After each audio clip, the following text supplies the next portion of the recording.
প্রিয় দর্শক, প্রীতি এবং শুভেচ্ছা নিন সাজ্জাদ কাদের।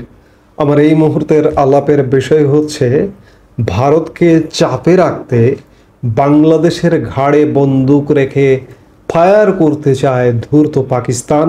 এই বিষয়টি নিয়ে কথা বলবো। এই বিষয়গুলো গত 6-7 মাস ধরেই চর্চিত হয়ে আসছে। আবারও নতুন করে স্মরণ করিয়ে দেবার জন্য বাংলাদেশের মানুষকে, বিশ্ববাসীকে, ভারতীয়দেরকে আবারও আলাপটি টানবার প্রয়াস নিচ্ছি। বাংলাদেশ, ভারত, পাকিস্তান। বাংলাদেশ ভারতের এক অকৃত্রিম বন্ধু রাষ্ট্র হিসেবেই বাংলাদেশের স্বাধীনতার পর থেকে দীর্ঘদিন চলে আসছে। ভারতও বাংলাদেশকে বন্ধু জ্ঞান করে। ভারত পাকিস্তান সম্পর্ক বৈরী সম্পর্ক, কিন্তু আমরা এক ভূ রাজনৈতিক একটা কূটচালের মধ্যে পড়ে গেছি। এই কূটচালের মধ্যে পড়বার কারণে আজকে পাকিস্তান তাদের ভারতের প্রতি পুরনো শত্রুতার একটা লীলা খেলা খেলতে চাইছে, এটি বাংলাদেশকে দিয়ে। বাংলাদেশে বিশেষ করে 5 আগস্ট 2024 আওয়ামী লীগ সরকারের যে পতন ঘটবার কারণে পাকিস্তান মনে করছে যে বাংলাদেশকে অন্ততপক্ষে ভারত থেকে দূরে সরে ফেলানো সম্ভব এবং দূরে ফেলাতে হবে। পাকিস্তান মনে করছে আমরা ভারতের শত্রু, বাংলাদেশকেও শত্রু বানিয়ে ছাড়তে হবে।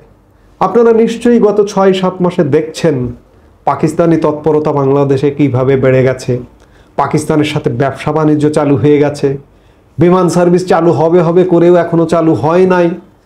ইতিমধ্যেও পাকিস্তানি বিমান সংস্থাকে বাংলাদেশ সিভিল এভিয়েশন কর্তৃপক্ষ বিমান পরিচালনার অনুমতিও দিয়েছে। কিন্তু জটিলতা আছে, কারণ বাংলাদেশ থেকে বিমান সার্ভিস চালাতে হলে ভারতের আকাশ ব্যবহার করতে হবে।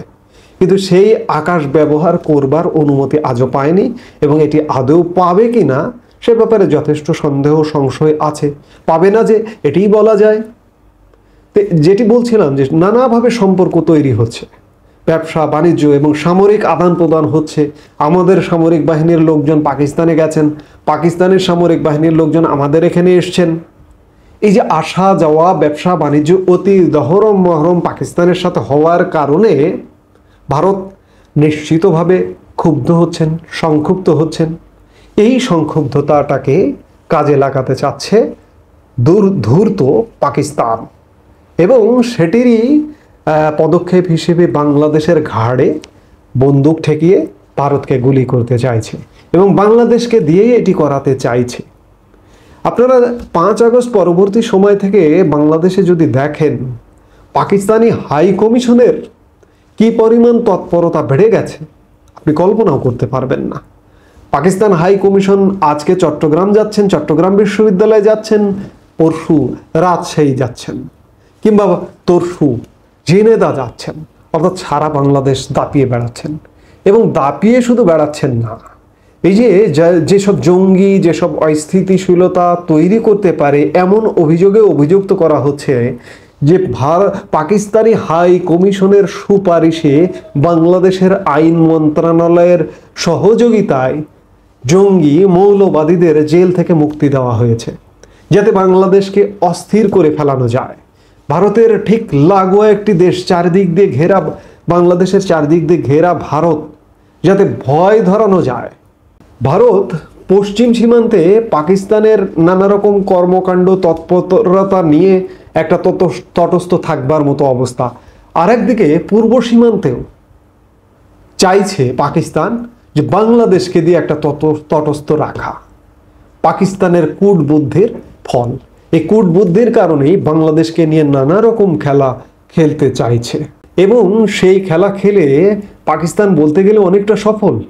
যার কারণে এই যে বাংলাদেশে ভারত বিদ্বেষী একটা মনোভাব চাঙ্গা করতে পেরেছে, ভারত বিদ্বেষী একটা অ্যাটিটিউড চাঙ্গা করতে পেরেছে, বাংলাদেশের জনগণকে ভারত বিদ্বেষী অ্যাটিটিউডে জাগাতে পেরেছে। এতে করে কি হচ্ছে, বাংলাদেশের মানুষ ক্ষতিগ্রস্ত হচ্ছে, ভারত ক্ষুব্ধ হচ্ছে, ভারতের সাথে বাংলাদেশের সম্পর্ক খারাপ হচ্ছে বা সম্পর্ক খারাপ রয়েছে। এই মুহূর্তে ভারত বাংলাদেশ কূটনৈতিক সম্পর্কের জায়গাটি যদি বলেন, বাংলাদেশের স্বাধীনতার ইতিহাসে সর্বনিম্ন সম্পর্ক। যদিও প্রধান উপদেষ্টা মোহাম্মদ ইউনূস গতকালকেও প্রকাশিত বিবিসির সাক্ষাৎকারে বলেছেন যে ভারত বাংলাদেশ সম্পর্ক অত্যন্ত মধুর এবং ভালো সম্পর্ক না থেকে উপায় নেই, এটি মুখে বলছেন, এটি সত্য কথা, কিন্তু ভালো সম্পর্ক না থেকে কোনো উপায় নেই, কিন্তু অন্যদিকে পাকিস্তানের প্রেসক্রিপশনে কাজ করছেন। আমার কি প্রয়োজন পাকিস্তানের সাথে সামরিক যোগাযোগ বৃদ্ধি, ব্যবসায়িক যোগাযোগ বৃদ্ধি, এগুলো আমি যদি পাকিস্তানকে বাদ দিয়ে করি তাহলে কি আমার কোনো সমস্যা হবে? কারণ পাকিস্তানের সাথে তো আমার কোনো বর্ডারও নেই, সীমান্তও নেই। বাংলাদেশ থেকে পাকিস্তানের প্রায় 2000 কিলোমিটার দূরত্বের একটি দেশ, তাদের সাথে আমাদের বন্ধুত্ব কেন করতে হবে? অযৌক্তিক বন্ধুত্ব কেন করতে হবে? আমরা যদি 71 পূর্ব অবস্থায় ফিরে যাই, সেই ঘটনাগুলো যদি আমরা মনে করি, তাহলেও তো আমাদের পাকিস্তানের সাথে নতুন বন্ধুত্বের কোনো যৌক্তিকতা নেই। অর্থাৎ আমরা বন্ধুত্বেরও উল্টো পথে চলছি, এগুলো করছি এবং ভারতকে খেপিয়ে দিচ্ছি।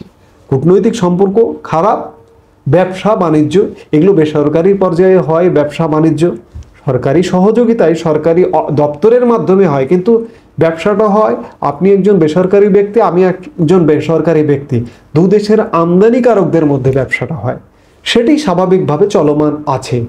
কিন্তু এইভাবে যদি চলতে থাকে, যে কোনো মুহূর্তে যদি বন্ধ হয়ে যায়, বন্ধ হয়ে গেলে অবাক হবার কিছু থাকবে না। আর পাকিস্তান চাইছে বাংলাদেশ নানাভাবে একটা সংকটের মধ্যে পড়ুক, একটা সমস্যার মধ্যে পড়ুক এবং ভারতের সাথে একটি তিক্ত সম্পর্কের মধ্যে থাকুক। থাকলে ওই যে আমি বললাম খানিক আগে যে পূর্ব সীমান্ত এবং পশ্চিম সীমান্তে, দুই সীমান্তে একটা সমান চাপের মধ্যে রাখা যাবে ভারতকে। এটাই চাইছে পাকিস্তান, ধূর্ত পাকিস্তান। কিন্তু আমরা কি সেটি করতে দেব? কিন্তু দিচ্ছি এখন পর্যন্ত, কিন্তু এটি দীর্ঘস্থায়ীভাবে কোনোভাবে করতে দেওয়া যাবে না। এই যাবে না করতে হলে কি হবে? এই সরকারটির পরিবর্তন করতে হবে, এছাড়া বিকল্প কোনো উপায় নেই। ভারতের সাথে আমাদের সম্পর্ক যৌক্তিক সম্পর্ক, স্বাভাবিক সম্পর্ক রাখতেই হবে, এর কোনো বিকল্প নেই। আপনার প্রতিবেশীর সাথে আপনার সম্পর্ক রাখতেই হবে, আপনার লাগোয়া বাড়ির সাথে আপনার সম্পর্ক রাখতেই হবে। আপনার থেকে 2 বাড়ি পরে যে বাড়িটা আছে সেই বাড়িটার সাথে সম্পর্ক না রাখলে কিচ্ছু যায় আসবে না আপনার। কাজে ভারত এবং বাংলাদেশ কিন্তু এই রকম। পাকিস্তান 3 বাড়ি পরের বাড়ি, সেই বাড়ির সঙ্গে আমার সম্পর্কের কোনো প্রয়োজন নেই। এই যৌক্তিকতাটা বাংলাদেশের মানুষকে বুঝতে হবে এবং এই সরকারকে বুঝতে হবে, কিন্তু এই সরকারকে বুঝতে বলবো না। কারণ এই সরকার দেশের মানুষের জনপ্রত্যাশা বোঝে না বলেই গতকালকেও বিবিসির সাক্ষাৎকারে প্রধান উপদেষ্টা মোহাম্মদ ইউনূস নানা রকম মিথ্যাচারপূর্ণ একটি সাক্ষাৎকার দিয়েছেন। আমরা চাই এগুলোর অবসান ঘটুক, ভারত বাংলাদেশ স্বাভাবিক সম্পর্ক থাকুক, ভালো সম্পর্ক থাকুক। এবং এটিও বলবো, এই যে এরা কথায় কথায় বলেন বর্তমান সরকারপন্থী যারা, যে আমাদের সম্পর্কটা হতে হবে সমতার, অবশ্যই সমতার। এখানে কোনো অসমতার সম্পর্ক নেই, এখানে কোনো তাবেদারিত্ব নেই, এখানে কোনো অগ্রাসন নেই। কোন জায়গায় অগ্রাসন করেছে, কোন জায়গায় দালালি করেছে আমাকে একটু দেখিয়ে দেন তো। কোথাও কেউ সুস্পষ্টভাবে দেখাতে পারবেন না। কাজেই অবসান অবসান অবসান অবসান হয়ে বাংলাদেশে একটি সুষ্ঠু স্বাভাবিক সরকার প্রতিষ্ঠিত হতে হবে। এই মুহূর্তে এ পর্যন্তই। সবাই ভালো থাকুন, সুস্থ থাকুন। আমাদের ভিডিওগুলো নিয়মিত পেতে সাবস্ক্রাইব করুন Sajjad Kadir and the legends YouTube channel এবং লাইক, কমেন্ট, শেয়ার করে সাথে থাকুন।